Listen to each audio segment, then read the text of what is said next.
అదే RTV app వార్తల్ని క్షణాల్లో చదివే అవకాశం ఉంటుంది. ఒక న్యూస్ పేపర్, ఒక టెలివిజన్ ఛానల్ మీ చేతుల్లో ఎప్పుడూ ఉంటాయి. చైనాలో వింత ఘటన చోటు చేసుకుంది. అక్కడ మహిళలకి కాదు, కార్లకు కూడా కడుపుస్తుంది. అదేంటి, కార్లకు పొట్ట రావడం ఏంటని ఆశ్చర్యపోతున్నారా? అయితే మీరే చూడండి. చూసారుగా, చైనాలో కార్ల బ్యానెట్ పొట్టలా ఉబ్బుతూ కనిపిస్తున్నాయి. ఇదేం వింత అని అక్కడి జనం వాటిని చూసి ఆశ్చర్యపోతున్నారు. చైనా కార్లకు కడుపొచ్చింది అనే ట్యాగ్ తో ఎక్స్ లో ఈ ఫోటోలు విపరీతంగా వైరల్ అవుతున్నాయి. అయితే ఇదేదో ఏఐ మాయ కాదు, తయారీలో లోపము అంతకన్నా కాదు. పర్యావరణ మార్పుల కారణంగా అక్కడి కార్ల బ్యానెట్లు ఉబ్బిపోయాయట. ఇందులో ప్రముఖ కంపెనీల కార్లకు ఇదే పరిస్థితి ఎదురవటం విశేషం.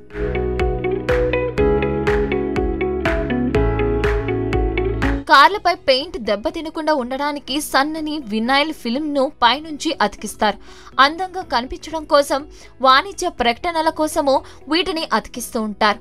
అయితే తీవ్రమైన ఎండలో ఎక్కువసేపు ఉంటే వాటి వెనకాల అతికించిన రసాయనం వ్యాకోచం చెందిన కారణంగా ఇలా ఉబ్బిపోయే అవకాశం ఉంటుందని నిపుణుల అభిప్రాయం. ఈసారి చైనాలో ఎండలు రికార్డు స్థాయిలో ఉండడంతో ఇలాంటి విపరిణామాలు సంభవిస్తున్నాయంటున్నారు. చైనాలోని కొన్ని ప్రాంతాల్లో 2 రోజులుగా 42 డిగ్రీల సెల్సియస్ ఉష్ణోగ్రత నమోదవుతోంది. షాంఘైలో 40 డిగ్రీలు దాటింది. నాణ్యమైన ఫిలిం ను వాడడంతో పాటు ఎండలో కార్లను ఎక్కువసేపు ఉంచకుండా జాగ్రత్తలు తీసుకోవాలన్నది నిపుణుల సూచన.